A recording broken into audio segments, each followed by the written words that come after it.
thank you all for joining us here at Public Safety Headquarters. I also want to thank our Chief Operating Officer of the City, Lisa Benjamin, for being here, and our Fire Chief, Rod Smith of Atlanta Fire Rescue. Many of you are aware that a few days ago, an effort was made to gather individuals from across the country to come here to Atlanta, Georgia. Not only to protest against the Public Safety Training Center that is being constructed, but actually stop the construction of that facility. When the intent was made known for a physical confrontation and entry upon that site, the city's administration reached out to protest organizers in an attempt to provide guidelines of what peaceful protest is and what could be occurring here safely in the city and the region. Those invitations were declined by the organizers. And as we got closer to the event, it became apparent that there was likely to be an aggressive and an illegal effort to enter onto the site to stop construction, an effort that would put people at risk, both individuals involved in that action and first responders. And I want to acknowledge our partners that have joined us, the Georgia State Patrol, Department of Natural Resources, the DeKalb County Police Department, Sheriff's Departments from Fulton, Henry, Clayton, and Cobb, as well as the Sandy Springs Police Department for joining us in that space. I may have missed a couple. We want to make sure everyone stays safe. We want to make sure that when you exercise your right of protest here in Atlanta, Georgia, you have the full protection of this police department. You do so safely and responsibly. What we can't tolerate is lawlessness, putting individuals at risk, and also trying to undermine the ability of this police department and this fire department to properly protect everyone that calls Atlanta, Georgia home, and everyone that comes here to visit. As the crowd began to gather today, a few things became apparent. While some may have been assembled in the park for peaceful protest to make sure their voices was heard, a number of things started occurring that was very concerning. We saw shields being deployed in the crowd. We saw makeshift weapons being brought forth, bolt cutters. We saw individuals putting on gas masks. We saw individuals donning plastic coverings across their body. We saw individuals doing things that we knew were indicative of professional protesters and anarchists that they do prior to encountering police efforts to disperse an unruly crowd, a dangerous crowd. And we knew these individuals were likely anticipating that law enforcement would be forced to use chemical agents to disperse a crowd that was posing a danger to the site, individuals that was gathering. As those individuals came closer, partners at the DeKalb County Police Department attempted to disperse and to de-escalate, making it aware that if you proceeded beyond this point, law enforcement action would be taken. And if you watch closely the video, the opportunity to turn around and return to the park was not taken. In fact, individuals became very aggressive. The point of that assembly became pointed. The banners that were being carried to portray a message suddenly were being used against law enforcement that was there just to keep order in a community. Officers of law enforcement agency were suddenly confronted by individuals pushing through them, pushing against the officers, not turning around and moving forward. And officers of that agency did use chemical agents to disperse the crowd. Momentarily, they surrounded a fire station, which impacted the ability of that fire station to respond. Individuals of that community could not move freely through their own streets and side streets, and a school in close proximity was put under lockdown because people were afraid of what was transpiring in their backyard. We are an agency that has historically and continues to do so daily protect the right to assemble and a right of free speech. But we cannot, and think about this, ladies and gentlemen, every time we gather together to talk about damage to property, fires, and actions of aggression around the Public Safety Training Center is only after groups have called themselves together from across this country to come to Atlanta, Georgia. Individuals we are countering and detaining and arresting are from Illinois, they're from California, they are from Oklahoma, they are from Washington State, they are from Texas. These are individuals that the only time they're able to call us together as media and as political leaders is when they've called individuals in from the outside, not to protest, but to do violent action. I want to point you, if I can, just a few of the items that were brought today. We have bolt cutters that can only have been used and planned to enter onto the site. We have gas masks that were being put on before individuals even left the park. We have an array of tools that is behind our fire chief that are constructed and designed to be used as weapons against law enforcement, construction workers, as well as breaching equipment right here at the Public Safety Training site. And again, thank our members of the law enforcement community that joined us today. I am proud to note that the citizens who are watching your report right now, wondering will their public safety be impacted because we don't have a training center? The answer is no. Today the site remained intact, construction continued, and we are on track. And I want Atlantans to know, and I want every visitor of our city to know that we are going to be prepared to protect you when you call upon us. And that individuals who do not call Atlanta home, individuals that have an agenda and a motivation far beyond green space duties and the training of police will not allow us to be less prepared to come and protect you. And I want those that are thinking that they're going to continue to impact the safety of Atlantans and our visitors to know that we are committed. We have a strong coalition across many different jurisdictions, across political boundaries, that understand our role is to protect the public through proper fire and police training and capabilities, and we are committed to that. Citizens of Atlanta should be reassured, and those that will continue to do harm in our region are put on notice that we will continue to stop you if you attempt to impact the safety of our citizens. Madam CEO, I don't know if you have any comments today, or Fire Chief, before we open it up to questions today. Okay. Any questions that I can take from those that are here today? Really quick, are you expecting more protests later on tonight? You know, this is a group that has shown that they're willing to set police cars on fire, burn police vehicles, firebomb a youth center. And so I can never put anything beyond their scope or ability, but we're prepared.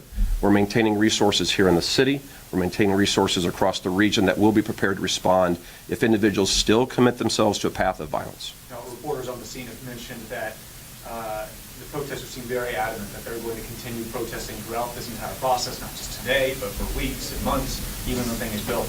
What is the long-term plan? Because can we realistically deal with people constantly trying to break in, cause damage, things like that? Absolutely. Here's the long-term plan. We're going to protect the citizens of Atlanta, Georgia. They're going to have the best trained fire and police department that we can provide to them. Individuals that say they're going to burn it, and we heard the chants yesterday, if you build it, you will burn it. We're going to address that. We got to remember, those that show up in a park to hear speeches was much larger than the group that went to the street. So the group that is willing to do violence is small, and we certainly have the capacity to deal with those individuals properly through the court systems. And I want the judges to know, Fulton and DeKalb County, you are the conservators of the peace in our two counties. We will be putting individuals in your courtroom. We do have probable cause for them, and we need them to do their role to make sure we keep this region safe. And forgive me, were any arrests made today? I believe there was an arrest by the DeKalb County Police Department today. That agency can provide that. This is for Chief Smith on the other big incident that was going on this weekend, the fire at La Vista. Have your investigators now had a chance to look to see if there were any issues on previous inspections, any issues with code violations, residents on scene having concerns about things like fire sprinklers? Where are you at with that investigation? I would respectfully ask that we stay on topic. However, I'm willing to discuss this with you afterwards. It is still ongoing, the investigation, and we're still compiling all of the records to try to determine what we're dealing with on that scene. Chief Shirabunky. Oh, go ahead. I'll be right back. 2 seconds. All right. You give us an update on construction. How is that going? You mentioned to me a couple of months ago that you expect to move in December 2024 to the facility once it's built. Can you give us an update on construction? Yes, we're still moving along on schedule. We're very proud of the progress we're making. I hope Atlantans are looking at this and they're excited as well. I know the members of the fire and the police department are, so we're still on track. And we want to thank everyone that is across all 245 neighborhoods of our city that is supporting it.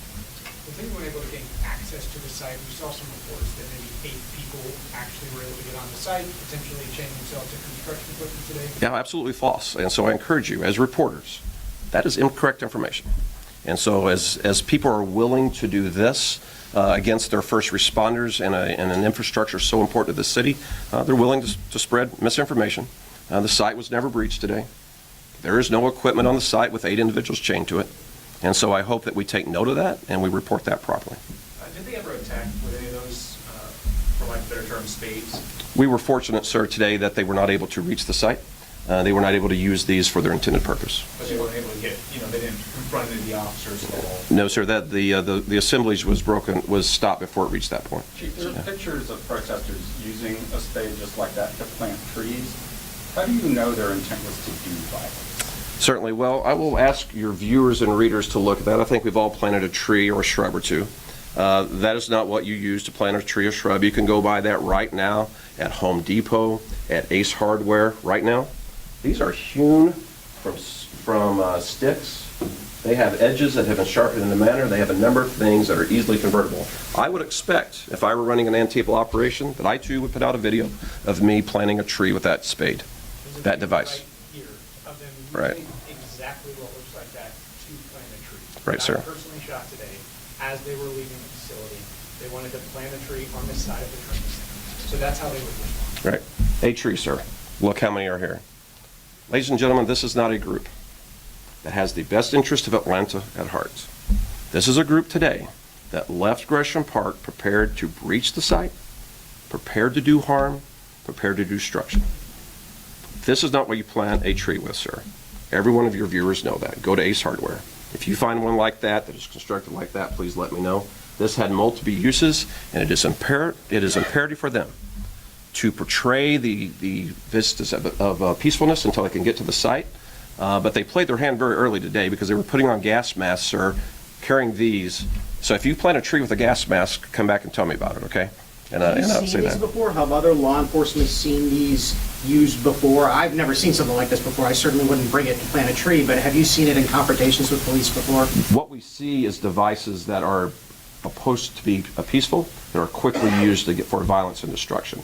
So we are sharing this information with our law enforcement agencies, so we know the ability to have it to appear to be one thing, like planting a tree, and then when you get to the site, it uses a breaching tool, is quite common. And so I think we saw that here in the region today. Chief, can you elaborate how these items were collected? You said there were no arrests made. Were they found? Were they taken from protesters? They were discarded quickly. So when law enforcement stopped the march, and some of you may have seen this actually on your own video, a number of umbrellas were discarded, these items were discarded. They quickly, if you notice, went into the woods and then came back out of the woods. And so items that they had been carrying and concealing were left behind, and we recovered them then.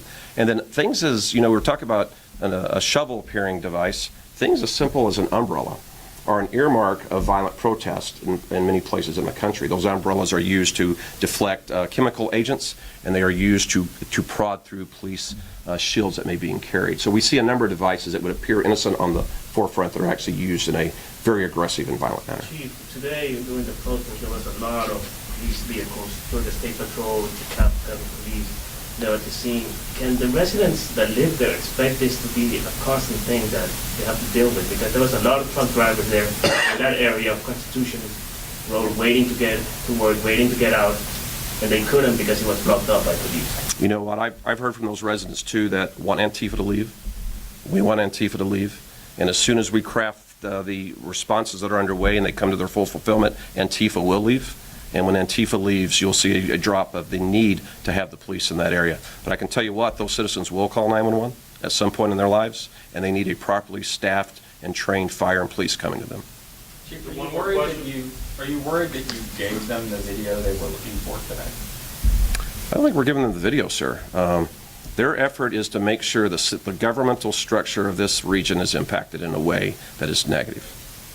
That they wanted to provoke a response that they could characterize as violent? Well, they're the ones that breached the police line, sir. They were given every opportunity to turn around. You all saw it, every opportunity to turn around. And so they made a decision to do something that they knew. And keep in mind, they knew when they left the park there was likely to be the image that is being seen on the AJC right now in your channels. The reason we know that, they left with these, they wore these, and when was the last time did you plant a tree wearing a rubber suit? Because you knew that the police were likely going to be put in a situation that they were going to keep the citizens of that community safe. There would be chemical agents. If the police were going to stop the destruction of public property necessary for us to protect the public, there were likely to be chemical agents. And if they were going to put the police in harm, there were likely to be chemical agents. You bring these because you know that you are going to craft that action and prompt that action from law enforcement. We're here to keep the community safe. All right, thank you. Thank you, sir. Thank you all.